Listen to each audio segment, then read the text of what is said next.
मुझे जब मैंने ये सीएजी का रिपोर्ट प्रस्तुत किया तो रिपोर्टर्स ने पूछा कि 14 की 14 रिपोर्टें एक बार में क्यों नहीं प्रस्तुत करती हैं मुख्यमंत्री जी। मैंने कहा भाई एक एक इतनी भारी है, एक बार में करूंगी तो हमारे विधायकगण अपने घर रिपोर्ट लेके भी नहीं जा पाएंगे, इतनी भारी भारी रिपोर्टें, एक एक रिपोर्ट। आतिशी जी, आप जिस 2500 की बात कर रही हैं, आप चिंता ना करें। बागवान ने भी न जाने कैसे कैसे शौक पाल रखे हैं, फूलों के गमलों में कांटे संभाल रखे हैं। और इस सियासत में तो चित भी इनकी, पट भी इनकी। हमने क्या बेवजह सिक्के उछाल रखे हैं? वो तो यमुना जी में जहर डाल देंगे, इस जन्म में तो जिता नहीं सकते, हरा नहीं सकते। ऐसी ऐसी बात करने वाले, घमंड से भरे हुए, अहंकार से भरे हुए। घमंड और अहंकार तो रावण का भी नहीं चला। दिल्ली की जनता ने जो उनको जिम्मेवारी सौंपी है, मिल करके उस काम को करना है। और ढेरों साधुवाद देना चाहूंगी। भारत जैसे विश्व के सबसे बड़े लोकतंत्र का नेतृत्व करने वाले आदरणीय प्रधानमंत्री श्रीमान नरेंद्र मोदी जी को, जिन्होंने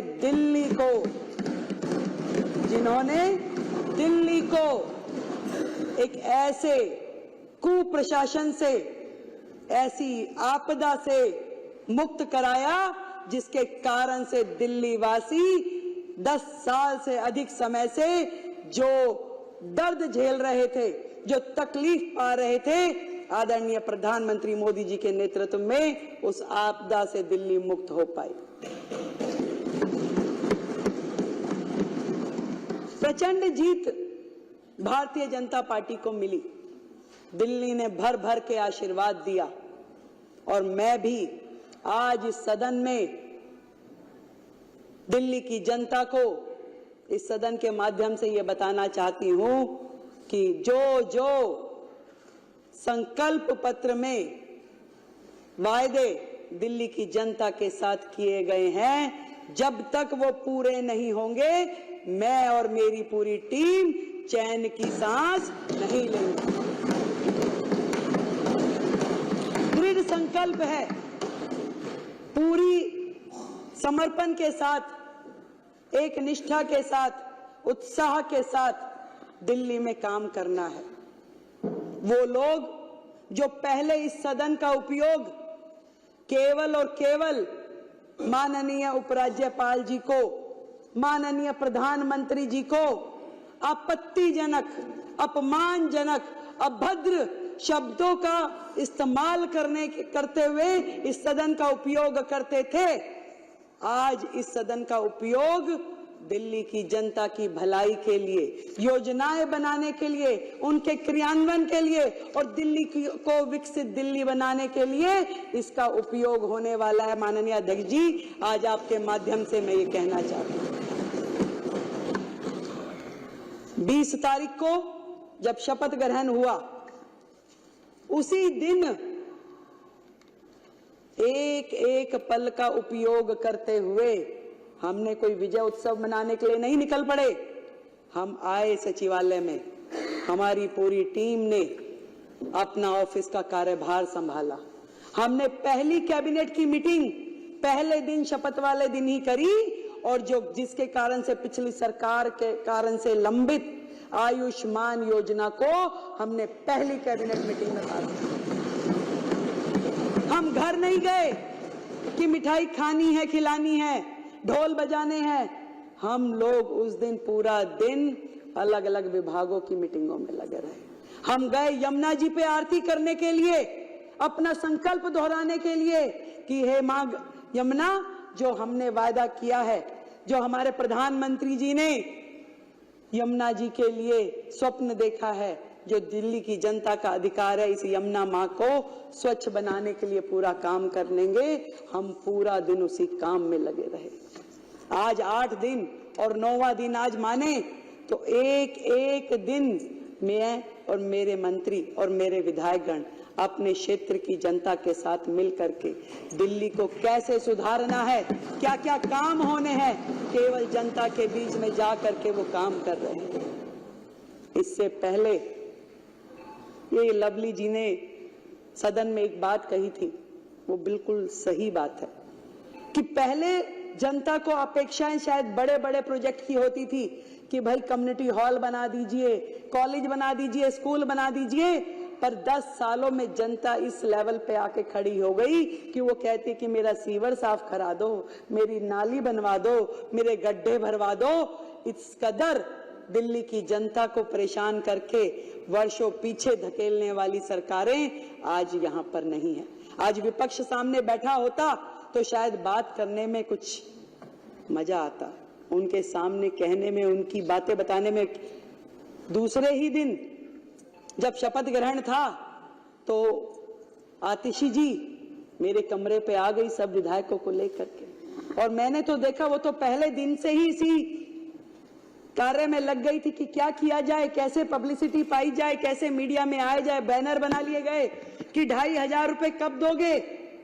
मैंने उनको सम्मान अपने कमरे में बुलाया, बिठाया, पूछा कि बताइए भाई क्या कह रही हैं आप। उनका जी 2,500 रुपए कब दोगे। मैं कहा बड़ी अच्छी बात है, आपको बड़ी चिंता है कि 2,500 रुपए कब मिलेंगे। मैं कहा आतिशी जी आप जिस 2,500 की बात कर रही हैं आप चिंता ना करें, ये जिम्मेवारी हमारी है। जनता को जो प्रण किया है, जनता के लिए जो वादे किए हैं वो काम हम करेंगे। पर इस बात पे जरूर मुझे हंसी आती है कि 10 साल का कार्यकाल, 3-3 बार की सरकार बनने के बाद सैकड़ों वादे किए, एक भी पूरा नहीं किया। और उसके बाद उनकी इतनी हिम्मत हो जाती है कि हमसे आके पूछते हैं कि ये कब होगा। तो पंजाब में नहीं दिया, दिल्ली में जो जो कहा नहीं दिया, वो काम कुछ किया नहीं, और हमसे आके पूछते हैं कि बताइए कब देंगे। तो मैंने भी मन में किसी शेर की कही, किसी शायर की कही हुई 2 लाइनें मुझे ध्यान आई कि बागवान ने भी न जाने कैसे कैसे शौक पाल रखे हैं। 10 साल का राज किया भाई, एक बार जीते तो 67 सीटें आ गई, दूसरी बार फिर 62 आ गई, फिर तीसरी बार फिर मौका मिल गया। तो दिल्ली की जनता के शौक निराले थे, क्या उम्मीदें थी उनको उनसे कि बागवान ने भी न जाने कैसे कैसे शौक पाल रखे हैं, फूलों के गमलों में कांटे संभाल रखे हैं। और इस सियासत में तो चित भी इनकी, पट भी इनकी, हमने क्या बेवजह सिक्के उछाल रखे हैं। मतलब जब ये सरकार में थे तो भी यही धरने पे बैठते थे, और आज जब ये विपक्ष में हैं तो हमसे सवाल पूछते हैं कि कब करेंगे। भैया ये सरकार में थे तब भी जल मंत्री होने के बावजूद आतिशी जी धरने पे बैठ जाती थी काम करने की बजाय। माननीय मुख्यमंत्री जी जो उस समय होते थे वो तो 26 जनवरी वाले दिन जाके धरने पे बैठ गए। तो इन तो धरना पार्टी है।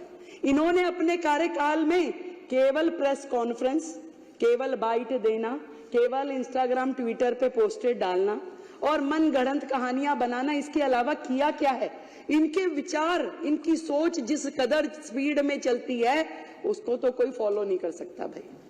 वो तो यमुना जी में जहर डाल देंगे, इस जन्म में तो जिता नहीं सकते, हरा नहीं सकते, ऐसी ऐसी बात करने वाले, घमंड से भरे हुए, अहंकार से भरे हुए। घमंड और अहंकार तो रावण का भी नहीं चला, तो ये क्या चीज थे। जनता ने एक बार में दिखा दिया कि जनता जब चाहती है तो सर पे भी बिठाती है, और जनता के दिल में से उतर जाओ तो वो सड़क पे भी ला देती है। तो धरने की पार्टी फिर से धरने पे जा बैठी। मैं तो कहती हूँ ये जनता का काम है, जनता ने जो किया है वो उनको समझना पड़ेगा। चैलेंजेस बहुत हैं, बहुत सारी कठिनाइयां हैं, और मैं तो इतना समझ पाई कि जो आतिशी जी बार बार कह रही थी कि कब देंगे कब देंगे, क्योंकि उन्हें पता है कि वो जो सिस्टम छोड़ के गई हैं, जो खजाने खाली करके गई है, वो भी ये सोचती है देंगे कैसे, जरा पूछे तो सही कब देंगे। परंतु मैं पूरे विपक्ष को ये बताना चाहती हूं कि आज आप जिस भी परिस्थिति में दिल्ली को छोड़ के गए हैं, दिल्ली के लिए जो काम हमें करने हैं, दिल्ली को, नरेंद्र मोदी जी का जो स्वप्न है, जो विजन है दिल्ली के लिए, विकसित दिल्ली का, उसको पूरा करने के लिए हमें जो भी करना पड़ेगा इस दिल्ली के लिए हम करेंगे। दृढ़ता के साथ, संकल्प के साथ, मेहनत के साथ, ईमानदारी के साथ हर एक काम को किया जाएगा। आप लोगों के जैसे नहीं, क्योंकि आपको वादे तो करने आते हैं, निभाने नहीं आते थे। आपको दिल्ली की जनता का दर्द का प्रचार करना तो आता था, परंतु उसके लिए काम करना नहीं आता था। आज हम दिल्ली की जनता का जो दिल का दर्द है उसका एहसास भी हमें है और उसका उपचार भी हम करेंगे, ये मैं आज आपको बताना चाहता हूं। जो चीजें, जो काम मैंने देखा अपने पूरे कार्यकाल में, पिछली सरकार ने अपनी बुद्धि का इस्तेमाल केवल जनता को बेवकूफ बनाने के लिए किया। बेवकूफ बनाती रही, कहती रही, वर्गलाती रही, और जब जब काम नहीं हुआ तो गलियाती रही। कभी राज्यपाल जी का नाम लेके, कभी प्रधानमंत्री जी का नाम लेके। तो जनता ने सोचा कि भाई जब करना उन्होंने ही है तो उन्हीं के हाथों में सत्ता सौंप देते हैं। तो इस बार पूर्ण बहुमत की जो सरकार जनता ने बनाई है, दिल की गहराई से मैं दिल्ली की जनता का बहुत बहुत धन्यवाद करती हूं। और कहना चाहूंगी जितने काम दिल्ली में करने वाले हैं, देखिए केजरीवाल साहब ने अपना बंगला, अपना शीश महल तो बना लिया, पर ये नहीं सोचा कि लाखों लोग जो झुग्गियों में रहते हैं, जो सड़कों में रहते हैं, जिनके सर पे छत नहीं है, उनके लिए क्या करना है। उनके लिए, उनको छत मिले, उन्हें घर मिले, उसके लिए उन्होंने कोई काम नहीं किया। वो केजरीवाल साहब जो अपने घर का टॉयलेट बनाने के लिए करोड़ों रुपए खर्च देते हैं, दिल्ली के झुग्गीवासी किन शौचालयों का उपयोग कर रहे हैं। आज दिल्ली देश की राजधानी है, फिर भी दिल्ली में सबसे ज्यादा ओपन डेफिकेशन है। ये शर्मनाक हरकत, ये शर्मनाक काम का जिम्मेदार वो सरकार है जिसका राज पिछले इतने साल रहा। एक भी काम वो बताए कि उन्होंने अपने कार्यकाल में शुरू किया और उसे खत्म किया। बची कुची रोटियां, बचे कुचे टुकड़े जो शीला दीक्षित जी के समय के थे, उन्होंने केवल उसी का प्रचार प्रसार किया कि हमने ये कर दिया, हमने वो कर दिया। झूठा फ्रॉड शिक्षा का मॉडल, जिसमें बेचारे बच्चे फेल होते रहे, ड्रॉप आउट होते रहे, परंतु उनको उनका भविष्य अधर में लटका रहा और ये अपना प्रोपोगंडा करते रहे, हमारा शिक्षा का मॉडल। दिल्ली की जनता से पूछो जाके कौन सा शिक्षा मॉडल की बात कर रहे हैं। अभी आशीष भाई ने बताया कि कितने ज्यादा ये लोग केवल अपना सर्वस्व, मैं। केजरीवाल जी ने दिल्ली की जनता के बने हुए उन मकानों में उनको जाने नहीं दिया, उन झुग्गी वासियों को, क्योंकि वो मुख्यमंत्री आवास योजना के नाम से घोषित नहीं हुए। पैसा सरकार देगी, केंद्र की सरकार, नाम तुम्हारा देंगे भाई। ऐसा कहां होता है? तुम लगाते, तुम करते, तुम उसमें अपना नाम लिखते। तुमने तो छोटी छोटी चीजों पे, यानी कि इस सदन में व्हाइट वॉश हुई, उसका भी पत्थर माननीय मुख्यमंत्री जी ने यहां लगा करके छोड़ा हुआ है। तुम तो नाम के इतने भूखे हो। तुमने दिल्ली की जनता को आयुष्मान योजना से महरूम रखा क्योंकि तुम्हारा नाम उसमें नहीं था, उसमें प्रधानमंत्री आयुष्मान योजना था, इसलिए दिल्ली की जनता को तुमने वो मिलने नहीं दिया। पूरे देश की जनता को आयुष्मान का लाभ मिला, पर दिल्ली की जनता उससे महरूम रही, सिर्फ और सिर्फ तुम्हारे अहम के कारण। आज दिल्ली की जनता बाट जो रही है कि कैसे दिल्ली आगे बढ़ेगी, दिल्ली में वो काम होंगे। मैंने बहुत सारे अधिकारियों से मेरी बात हुई, मतलब वो सरकार जो अपने ही अधिकारों को मारती पीटती थी, गाली गलौज करती थी, कैसे काम होते उस सरकार में। अपने ही चीफ सेक्रेटरी को घर में बंद करके पीटना, ये तो माननीय मुख्यमंत्री जी ही कर सकते थे।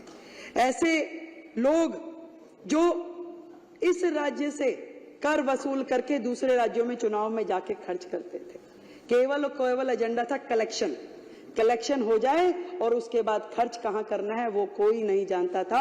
मुझे जब मैंने ये सीएजी का रिपोर्ट प्रस्तुत किया तो रिपोर्टर्स ने पूछा कि 14 की 14 रिपोर्टें एक बार में क्यों नहीं प्रस्तुत करती हैं मुख्यमंत्री जी। मैंने कहा भाई एक कितनी भारी है, एक बार मैं करूंगी तो हमारे विधायकगण अपने घर रिपोर्ट लेके भी नहीं जा पाएंगे। इतनी भारी भारी रिपोर्टें, एक रिपोर्ट जिसका वजन पता नहीं, हो सकता है ये 3-4 किलो तो लग ही रहा है मुझे।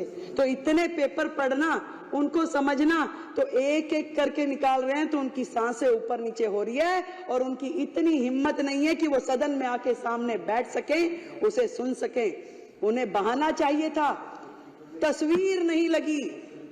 मैं उनसे पूछना चाहती हूं, जो सरकार का एडमिनिस्ट्रेटिव हेड है, जो देश की राष्ट्रपति, क्या उनकी फोटो नहीं लगनी चाहिए? आज जिनके माननीय हमारे शहीद भगत सिंह, हमारे बाबा साहब, हम सबके पुरोधा हैं। हमने उनको सम्मानजनक, हमारे दिल में सम्मान है। जितना काम इस दिशा में कि बाबा साहब के सम्मान में देश भर में होना चाहिए, वो नरेंद्र मोदी सरकार ने किया है। आज तक किसी सरकार ने, ना किसी नेता ने इस सम्मान को उन्हें दिया जितना सम्मान मोदी सरकार ने बाबा साहब के चरणों में अर्पित किया है। वो लोग बातें करते हैं, फोटो नहीं लगाई, केवल मात्र बहाना कि मुझे तो लड़के जाना है, किस तरीके से मुझे यहां से बाहर निकले, क्योंकि वो सुन नहीं सकते थे जो बातें इस रिपोर्ट में लिखी हुई है, जो बातें एक एक विधायक यहां बोलेगा, उनकी हिम्मत नहीं थी वो सुनने की, इसलिए वो दौड़ गए कि भाग जाओ भैया, जो मर्जी बोले यहां पे, हम तो बचें। उनको काम क्या है? उनका काम है इस सदन में बैठे अपने चिंगू मिंगू के माध्यम से वीडियोस बनवाएं, उस वीडियो को प्रचारित करे, प्रसारित करे। एक वीडियो रिलीज हुआ प्रवेश जी, एक बुक्के था, अब बुक्के दे रहे थे, वो कह रहे जी एक बुक्के से मुख्यमंत्री जी ने कईयों को निपटा दिया।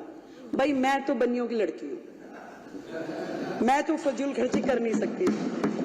इस दिल्ली में जनता का एक एक रुपया जो कि राजस्व के रूप में हमें मिलता है, एक भी रुपए का दुरुपयोग मैं होने नहीं दूंगी। आज इस सदन के माध्यम से मैं कहती हूं, भाई एक बुक्के इस्तेमाल कर लिया तो क्या गलती कर दी भाई? पैसा बचाया है, खराब तो नहीं किया। और ये भी बताना चाहूंगी कि जो भी लोग इस लूटपाट में, भ्रष्टाचार में लिप्त थे, एक भी व्यक्ति को छोड़ेंगे नहीं, एक एक पाई का जवाब देना पड़ेगा।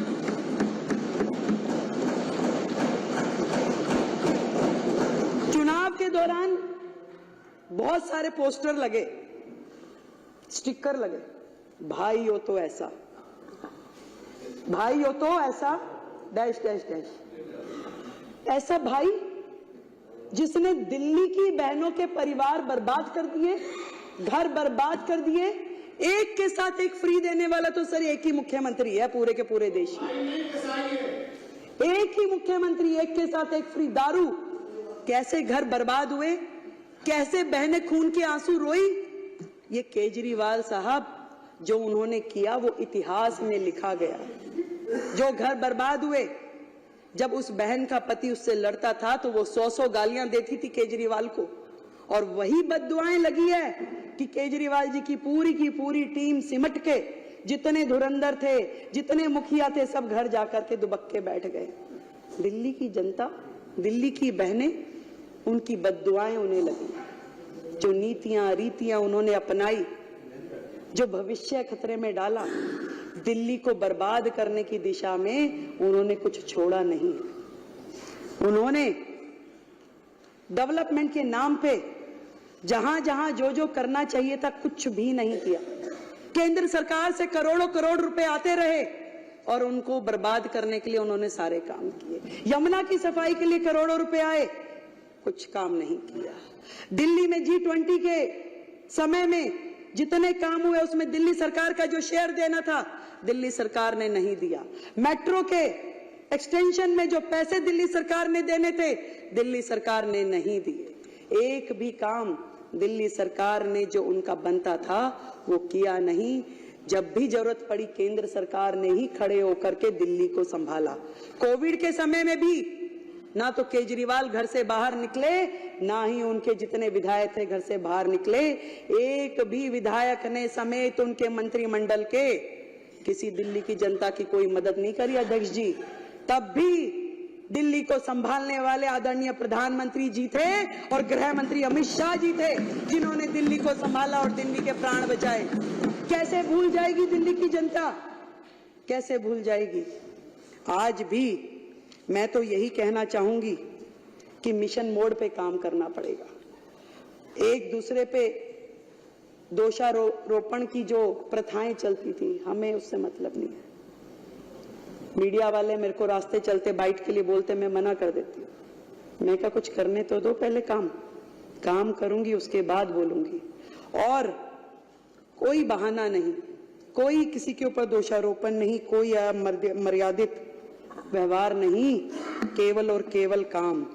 और उस काम के करते हुए दिल्ली में जो भी दिल्ली जिसकी अधिकारी है, वो सारे के सारे अधिकार उनको देने हैं। यहां तक कि एमसीडी का जो शेयर हमारा बनता है, आज इस सदन के माध्यम से मैं कहना चाहती हूं कि 192 करोड़ रुपए जो दिल्ली नगर निगम का शेयर है, वो हमने उनको ट्रांसफर करवा दिया। दिल्ली की जनता को बातों की सफाई, हाथ की सफाई नहीं चाहिए, दिल्ली को दिल्ली की सफाई चाहिए। इसलिए हम नगर निगम को पूरा का पूरा स्पेस देंगे कि वो जो काम उनके हैं, उस काम को करने के लिए जो भी हमारी तरफ से हमारी जिम्मेवारी बनती है, वो जरूर हम उनको करके देंगे, कहीं पे भी कोई कमी रखेंगे नहीं। और यहां तक कि पहले भी केंद्र सरकार ने पूरी मदद दिल्ली नगर निगम की भी की और दिल्ली सरकार की भी की। ये तो इनके मन में, इनकी नियत और नीति दोनों ही भ्रष्ट थी। जब यमुना की सफाई केजरीवाल जी ने नहीं करी, बार बार वादा करने के बाद भी, तो माननीय एनजीटी ने एक समिति बनाई, उसके अध्यक्ष के रूप में एलजी साहब को मनोनीत किया और ये कहा कि यमुना की सफाई करवाएं। तो केजरीवाल साहब को डर लग गया, उन्हें लगा कि अरे ये काम हो जाएगा और मैं तो रह जाऊंगा कि दिल्ली की जनता कहेगी देखिए वायदा आपने किया था, काम एलजी साहब कर रहे हैं। तुरंत उन्होंने स्टे ले लिया, सुप्रीम कोर्ट चले गए। पहली सरकार होगी जो अपने राज्य में काम होने के खिलाफ जाकर के स्टे ले ले, और उन्होंने यमुना की सफाई होने नहीं दी।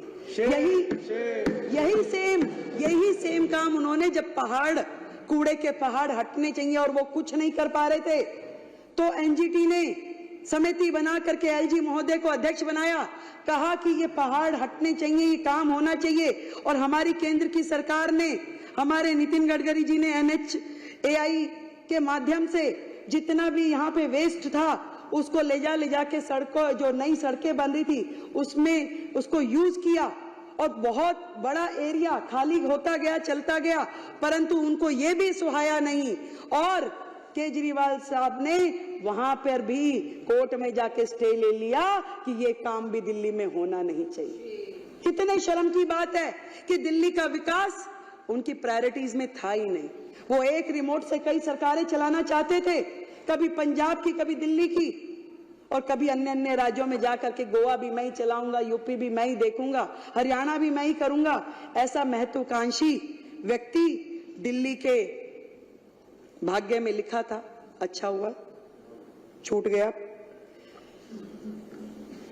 आदरणीय प्रधानमंत्री जी ने जिस प्रकार से national mission for clean Ganga को करते हुए पूरी गंगा को साफ किया, और इस बार कुंभ के इस महाकुंभ में 60 करोड़ से अधिक लोगों ने स्नान किया। कितनी बड़ी बात है, जब गंगा जी साफ हो सकती है, करोड़ों लोग उसमें स्नान कर सकते हैं, उसका आचमन कर सकते हैं। यमुना जी यदि साफ नहीं हो पाई तो केवल और केवल इस सरकार के कारण, इनकी नीतियों के कारण, इनकी बेईमानी के कारण। और यमुना जी साफ होगी। आदरणीय प्रधानमंत्री जी ने जो विजन यमुना जी के लिए, दिल्ली के लिए लिया है, निश्चित रूप में इस बार डबल इंजन की सरकार उसके लिए काम करेगी। अभी आशीष जी ने बताया कि माननीय गृह मंत्री जी के साथ जो आज हमारी मीटिंग हुई, मैं सोच रही थी कि इतनी बड़ी सरकार, इतने सारे राज्य, पर दिल्ली के लिए जो उनकी चिंता है, दिल्ली के लिए जो उनका कंसर्न है, वो हम सबका सौभाग्य है कि आज उन्होंने छोटे छोटे विषय पे भी बड़े से बड़े अधिकारियों के साथ में मीटिंग कर ये कहा कि दिल्ली में समर एक्शन प्लान, दिल्ली में मानसून एक्शन प्लान की तैयारी की जाए, ताकि दिल्ली की जनता परेशान ना हो, दिल्ली की जनता को वो तकलीफें दोबारा झेलनी ना पड़े। मैं धन्यवाद करती हूँ अपने नेतृत्व का, आदरणीय मोदी जी का, आदरणीय अमित शाह जी का, जिन्होंने दिल्ली के लिए एक पूरी तरीके से डेडिकेटेड टीम को मौका दिया यहाँ पर आने का। मैं वो सारी चीजें जो दिल्ली के लिए सोची गई हैं, दिल्ली के लिए जो करनी है, एक बार फिर से अपनी बात को दोहराती हूं कि दिल्ली की मुख्यमंत्री के रूप में इस सदन में फिर से एक बार ये संकल्प लेती हूं कि मैं और मेरी सरकार का हर मंत्री, हर विधायक, अधिकारी, कर्मचारी जनता के लिए सदैव उपलब्ध रहेंगे और सेवक के रूप में कार्य करते रहेंगे। माननीय एलजी महोदय का भी मैं बहुत बहुत धन्यवाद करती हूं कि उन्होंने चट्टान के भांति दिल्ली में भ्रष्टाचार को रोकने के लिए पूरी ताकत लगाई और दिल्ली के विकास के लिए हर संभव कार्य किया। बहुत बहुत धन्यवाद आप सभी का और माननीय एलजी महोदय का, अध्यक्ष जी आपका।